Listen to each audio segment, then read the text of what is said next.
haciendo. Se mostraron en una galería de arte en Zabaleta Lab 2 veces, una vez en 2009, una vez en 2013.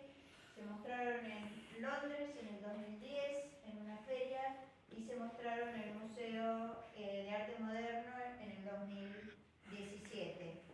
Es decir, que no es que estuvieron ausentes de la esfera, yo los vi, y después hice una pasada como estos en el 2018 creo, de toda la serie para un grupo de participantes de Zona Imaginaria y algunos invitados. Y esa vez todavía me quedé con la intriga de qué cosas estaba trabajando en esta serie. Como me quedaban demasiadas preguntas, y entonces el proyecto traerlo acá a Small un poco fue para animarme a abordar esas preguntas acerca de cómo encarar un proyecto de investigación sobre la concentración periférica o un anhelo de ir desculando en qué es o no es lo espiritual y todo eso. Bueno, acá en cuanto a la gramática universal, lo que decíamos, tenemos formas muy simples que sostienen las acuarelas.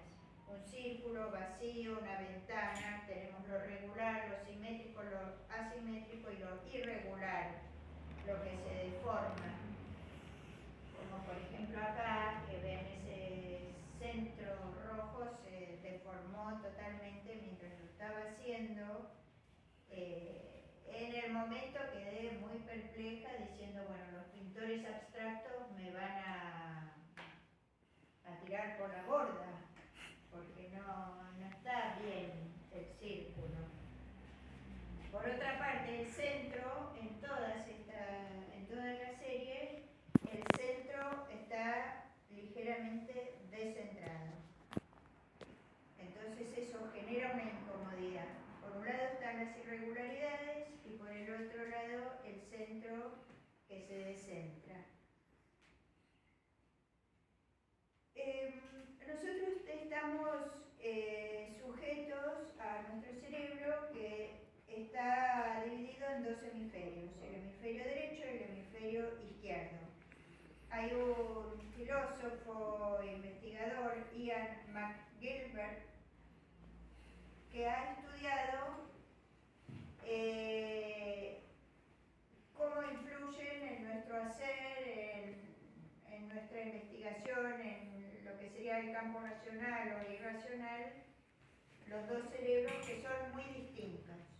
También él descubrió que si bien todos tenemos un costado racional por un lado del hemisferio derecho y un costado más racional por el lado del hemisferio derecho, cuando se pone en acción un lado o una actividad, también resuena del otro lado, o sea que no es un corte neto, sino que está conectado todo eso.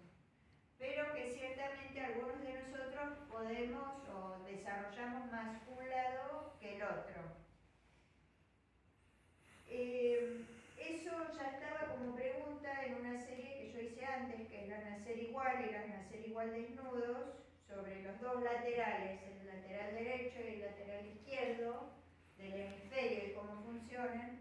Pero acá era más sobre cómo hacemos el anhelo, cómo hacemos lo que queremos numínico, lo que está más allá de lo racional y de lo matérico.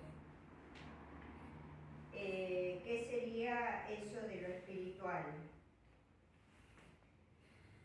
Bueno, ¿qué es el vacío? En las clases de Tai Chi, por ejemplo,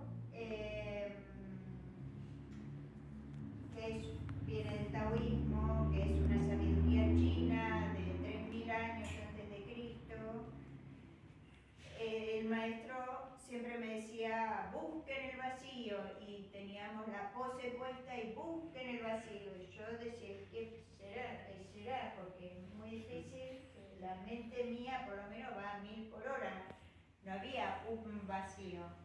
Lo mismo me pasó en los cursos de meditación budista tibetana.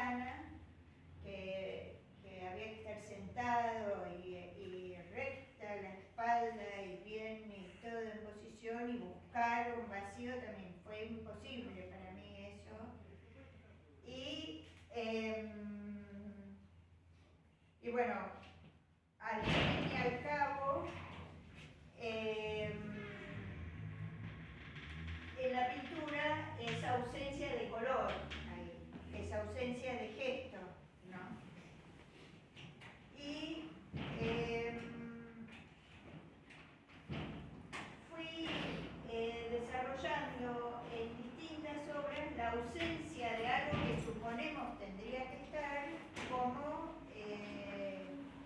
vacío, puede ser. Esa fue mi respuesta.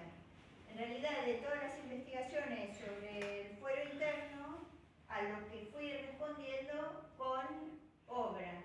Y la obra después me devuelve su información. Y entonces, por eso les decía que recién, quizás ahora, esta serie me está devolviendo su información un poco más completamente. O sea que estaría yo más tranquila de mostrarlo en sociedad y de poder hablar. Y que justo ayer vino una compañera de la escuela secundaria del segundo año que estuvo un año conmigo en los 70 y a quien yo no recordaba, pero sí sabía que venía. Y Sasha le preguntó qué se acordaba ella de mí, ¿es correcto? Y ella dijo que se acordaba que yo era muy introvertida.